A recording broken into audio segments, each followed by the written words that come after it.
Well, I'm going to start by saying I come from Azores, an island, part of Portugal, and probably some of you never heard of it. In 2010, I packed my bags, took my 2 boys, came here. Always had a passion for politics. I followed my dad from a young age. And then when I was 14 years old, my parents, I'm one of 11, can you imagine? And yes, there was a TV, but not in my house. One of 11, and at that time, 14 years old, and my parents tell me, you can't study, my darling. We're 11 of us, you can't go to school, to university. I cried. I cried so much that day. I see this man, and I told him, listen, I need a job. He said to me, what? Do you know what the job was? I had to work in the fields at the age of 40 because I wanted to study and to shatter my dream of politics, of following my dad's footsteps, was like killing a part of me, a part of who I am, who I was as a person. So I worked in the fields, part-time, holidays, and from a very young age, I saw the importance of community, of working with and for the community, of being a people's person. I am a teacher. I pass that to the kids I teach. You have to be a people's person. You have to respect everyone. You have to make sure that people feel that you want to work with and for them. And this is why I joined the Green Party. I was once, like Mary said, someone that went into Labour because I wanted to follow my dream. But very soon, they killed my dream. And I said, I can't do this. They invited me to be a councillor, and on the night before, and if Iman is here, he knows that's true, on the night before, I sent an email and I said, I'm sorry, but this goes against what I believe. They were not people's person. And I am a people's person. I could not do it. So I decided, well, my dream's finished now.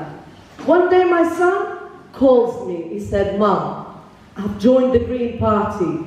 He's 29. The 34-year-old one, he says, no, I don't want to do politics, Mom. But he said, Mom, you need to look into the Green Party. They are who you are. They follow what you want. They value what you like, what you vouch for. So I decided to look into the Green Party. Then again, Iman said, oh, Natasha, there's a chance. I'm sorry, I'm going to cut this short. There's this lady, Mary. Oh, God, you have to work with her. She's amazing. She's extraordinary. I went online and I researched Mary. And I said, ooh, this is my younger version. She's better now because she's more savvy with technology and all that. I'm 54 next month.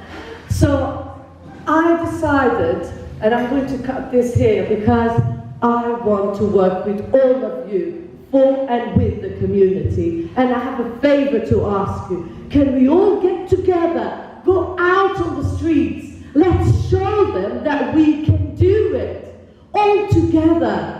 That's why we're all here, we're a family. And please, let's all be a family outside of this door. And this is why I joined the Green Party. Thank you. Because, especially in Kilburn, all across the world, you talk to people and you look around and you just see things get worse and worse. You see streets getting dirtier, not being invested in, falling into disrepair. You see housing stock get more and more unaffordable. You see life get more and more unaffordable. Housing stock, or quality of life, getting worse and worse. And the worst part about all of it, for me anyway, was that the local Labour councillors and the Brent Labour Party, over the past couple of years, seem to have given up on the notion that they could actually make people's lives better, that they could serve their constituents. All they've kind of seen themselves as, it feels like, is not as elected leaders who are supposed to represent their constituents, but instead they're just bureaucrats, administrators whose job is to manage the decline and sort of manage things as everything gets worse and worse. And that's why Stephen and I are running, because it's a sentiment that's damaging for everyone to feel, but it's especially for young people. because it felt like for us that we're the first generation who nobody even really pretends anymore that we're going to have the same quality of life or a better quality of life than those that came before us. And that's very depressing, for young people especially. But we believe with our campaign, being hopefully getting elected, that we can change that we can deliver a message that's a lot more hopeful, that it's not as complicated as the Labour Party would have you believe, that all it takes to make things better is to have leaders, to elect people who have the energy, have the conviction, and have the belief that they can make things better. And that's what Stephen and I aim to do, and that's on us to deliver, and that's on everyone in this room to deliver on. Thank you very much.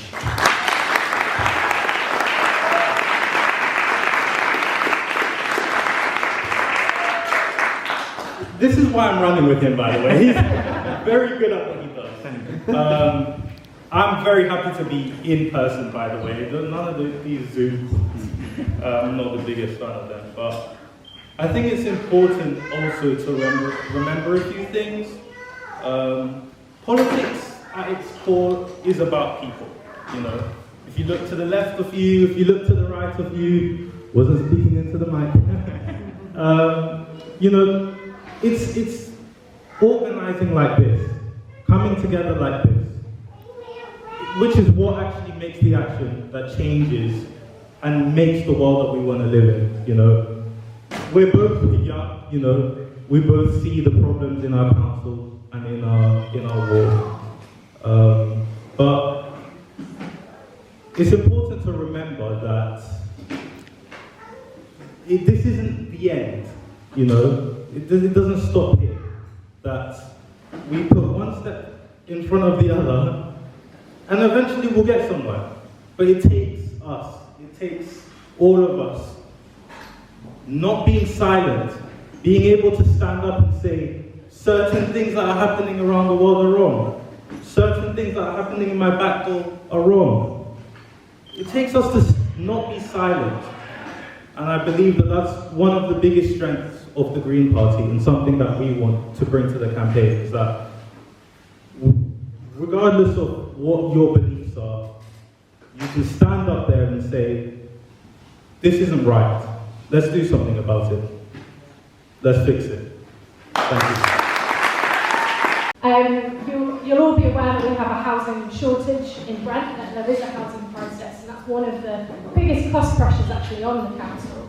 But there's also a really significant challenge in terms of the quality of housing and the quality of housing in Brent, both that the council is providing, but also in terms of HMOs and landlords. So we, again, really want to see greater attention and scrutiny of housing. So we wanted to see a scrutiny housing committee, we wanted to see more officers, greater tightening of HMO legislation. And then the final category was our environment and our neighbourhoods. So as you'll be aware, lighting is a really big challenge in Brent. 3 years ago we were labelled the worst place in the country for fly tipping. There has been some progress since then.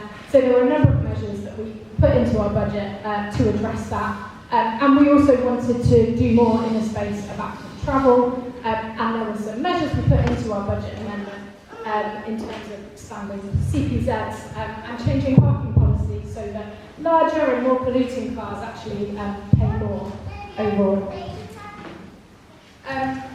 Right, and if you're interested in knowing that detail, there's more available online. You can come and have a chat to those of us who've been thinking about this for a while. And so the second reason, I think we absolutely want change. But I think the other thing that I wanted to mention this evening was the importance of holding the council to account. So we've had a Labour government in Brent for 15 years, which is an incredibly long time. In that time, we've had the same leader of the council for 12 years. And I think it's fair to say that there has been really very little effective opposition. I think Martin Francis over there with the camera and his blog have been probably the closest that Brent Council has had to effective scrutiny in all of that time. And we really think that the Greens can be a strong voice in holding the council to account. We've already seen that through the roles that we have on scrutiny committees. And I think if we take a step back from Brent and just think nationally as well, it's so important to have these perspectives and to have this voice tabled. And I think we've seen the way that, for example, the Labour Party has taken on this sort of reform position against immigration because that voice has been so strong in society. And so we just think it's incredibly important for us to be holding the council to account, and to be standing up in that regard. And I think the third reason for us being here today is paying attention. And so I gave a talk at a protest about what's happening in Minnesota and the ICE raids. And I think the main point that I was trying to get across there was it is so important in this age of crisis that we look and that we pay attention and that we don't turn our gaze away from all these atrocities that are happening. And Gaza is a classic example of that, and I know so many people in this room have stood up and have been counted on that issue. I think apathy is such an enemy. I think we don't recognise it as such, but actually every single time that you come out and support and knock on a door, have a conversation, give someone a leaflet, you're really challenging that, and you're standing up and being counted, and you're paying attention. So I think that's really, really important as well. So finally, as you might have picked up from this evening and from the campaign recently in Gorton and Denton, this is a people-powered campaign. The Green Party is a people-powered party. So we will not be paying anyone to put leaflets indoors. There are limits on corporate donations and very strict categories as well. We are not the Labour Party, who received more donations from multi-millionaires than it did from trade unions in 2024 for the first time in its history. And I think what we've seen, we'll have Iman will speak a bit just before we eat about the campaign in Gorton and Denton, but I think what we really saw there is what people are capable of, what grassroots mobilisation is capable of. And we've seen evidence of that in Brent already. We've got some brilliant volunteers who've offered their time and their skills and their professional skills as well. And we're really grateful for that. So there are 4 things that I wanted to ask of you here this evening.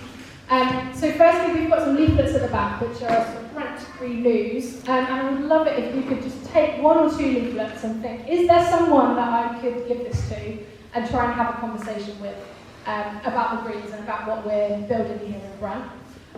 Secondly, if you would be happy to have a very snazzy poster, a bit like that, but possibly a bit bigger, in your window when it comes closer to the election or a garden state, that would be amazing, and you can sign up for that as well.